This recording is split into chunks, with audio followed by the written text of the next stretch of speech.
Thank you for tuning in to this video abstract for an article written for the International Review for the Sociology of Sport by myself, Dr. Jacquelyn Allen-Collinson, and by my colleague, Dr. Helen Owton. The paper focuses on the lived experience of asthma and sporting embodiment, and I shall let Helen say a few words about that. When everyday bodily routines are interrupted, as for example when we become ill, in pain, or when a strong sensation suddenly overcomes us, the body breaks into our consciousness. At such times the body disappears and may be experienced as away, apart from the I. This sudden disappearance of the body emerged strongly in participants' accounts, where breathing, often thought to be one of the most natural pre-reflective bodily functions, became problematic. Panicky, not very nice. Your chest doesn't bring in the air. So, it's a bit scary. But then you take your blue inhaler and it's all right. Breathlessness, leading to anxiety, leading to alarm, leading to a tightening of the chest. I just wish there was just like a shop where I could go in, you could say, right, I'd like a new shoulder, and they'd like fit you with a new decent shoulder. A new pair of lungs, please. And they could fit you with a new pair of lungs. The heavy, pollen-thick air sticks to my throat. It feels as though only a third of my lungs can fill with air. Even taking the air down my throat is difficult. Ribcage expands heavily with the effort of sucking in the humid air. Brief respite with a light, clean-cut pungency of pine tree and evergreen hedge. Chest heavy and labouring now with the effort to breathe in, and even more with the effort to breathe out. Even my sports bra feels heavy, digging into my heaving ribs as I ascend the slight slope.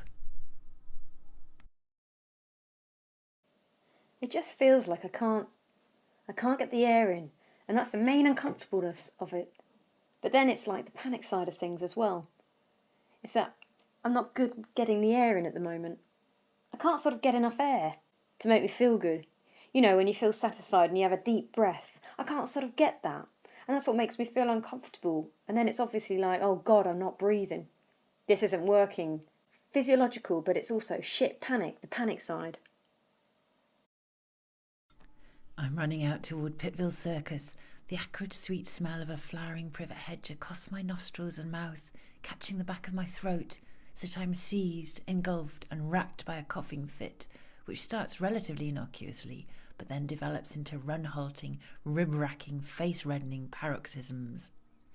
I gasp and splutter for breath as the noxious tiny flower pollen catches my throat over and over. And then, as so often, the coughing tips me into wheezing as my trachea quivers, tightens and thickens in protest, struggling to expel the tickly air. It's no good. I have to concede temporary defeat and stop, drawing in breath with ribs heaving, then convulsing to expel the pollinated air. Fervently hoping no one approaches to ask if I'm okay, I stagger onto the grassy roundabout and hide amongst the trees.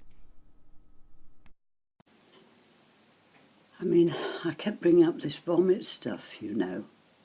It's what I call this sludge. And they've now given me some pills. I don't know what brings it all on at all. It's that awful gunge. I feel like I want to put something down my throat just to draw all of it out. Well, you can't breathe either way, in or out, for some time. I think that's black. They do say that when you drown you get this sense of beautiful calm, and I did not get that. It was vigorous, choked, glorifying panic of I had to find a way of getting air into my lungs. It was very, very scary. It was more scary than dangling off a cliff or, well, you know, being in a car accident or anything that's like, oh, well, this is it then. It's scary, scary, scary thing, and it's immediate, and there's no time for your life to flash before you. You just think, well, how the fuck am I going to breathe? Fine distinctions were often drawn by participants in portraying their auditory attunement and deep listening to the asthmatic sporting body. When I'm doing sport, you're constantly aware of, the way you're breathing and the air. Your mouth and nose covered in cling film or like a carrier bag, and you've got a few tiny pinpricks in it to let the air in. I can think of a time when asthma was a real nightmare. Loads of times where you'd, when we'd been out running with a friend and I'd be going, well, I'm really, really wheezing here at the end. And I'd be going, I'm waiting for it to calm down, but knowing that that's what you do. We're both struggling hard, trying to beat each other. My lungs bursting, legs bursting, everything's bursting. It depends what circumstances you're in. Sometimes you can't just stop. Try and just relax and just breathe. If I can get to my blue inhaler, then obviously I'll take that. But if I can't, you just try and just breathe. Like my duvet's in a bag, my pillows are in a bag, an allergy bag. It's just anything can really affect it, like if it's got colder, pollen. There's nothing really that doesn't. I just have to be careful with everything. If only could, I'd make